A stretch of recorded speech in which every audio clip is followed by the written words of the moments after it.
एक गांव में जातिवाद का भयंकर प्रभाव था। गांव के लोग जाति के आधार पर एक दूसरे से भेदभाव करते थे। तथाकथित ऊंची जाति के लोग अपने को श्रेष्ठ मानते थे और निम्न जाति के लोगों को नीचा दिखाते थे। उसी गांव में मोहन नाम का एक लड़का था जो निम्न जाति से था। वह बेहद बुद्धिमान और परिश्रमी था, परंतु जाति के कारण उसे पढ़ने और समाज में मान सम्मान प्राप्त करने का अवसर नहीं मिलता था। मोहन के परिवार को भी समाज में निम्न दृष्टि से देखा जाता था।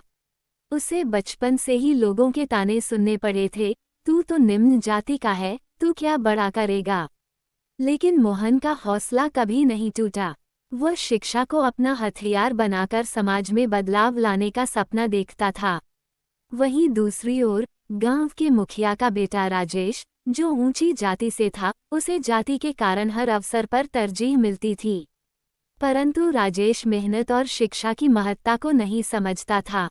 वह अपने जातिगत विशेषाधिकारों पर गर्व करता था और निम्न जाति के लोगों को नीचा दिखाता था। समय बीता, मोहन ने कड़ी मेहनत से उच्च शिक्षा प्राप्त की और एक प्रतिष्ठित अधिकारी बन गया। जब वह गांव लौटा तो पूरे गांव में उसके आगमन की चर्चा थी।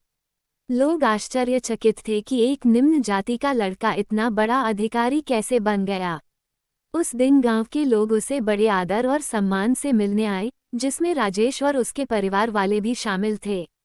मुखिया ने मोहन से कहा, तुमने साबित कर दिया कि जाति से कुछ नहीं होता, बल्कि इंसान की मेहनत और काबिलियत ही उसे ऊंचाई तक पहुंचाती है। मोहन ने मुस्कराते हुए कहा, हमें हमेशा ये याद रखना चाहिए कि हम सब एक ही मिट्टी से बने हैं। कोई भी जाति या धर्म हमें ऊंचा या नीचा नहीं बनाता। हमारा आचरण, कर्म और शिक्षा ही हमें सच्ची पहचान देते हैं। गांव के लोग मोहन की बातों से प्रभावित हुए और उन्होंने जातिवाद को त्यागने का निर्णय लिया। उस दिन से रामपुर में जाति के आधार पर भेदभाव खत्म हो गया। लोग एक दूसरे को इंसान के रूप में देखने लगे, न कि उनकी जाति के आधार पर। शिक्षा, जातिवाद एक अंधविश्वास है जो समाज को बांटता है। हमें ये समझना चाहिए कि हर इंसान का मूल्य उसकी जाति से नहीं, बल्कि उसके कर्म और गुणों से होता है।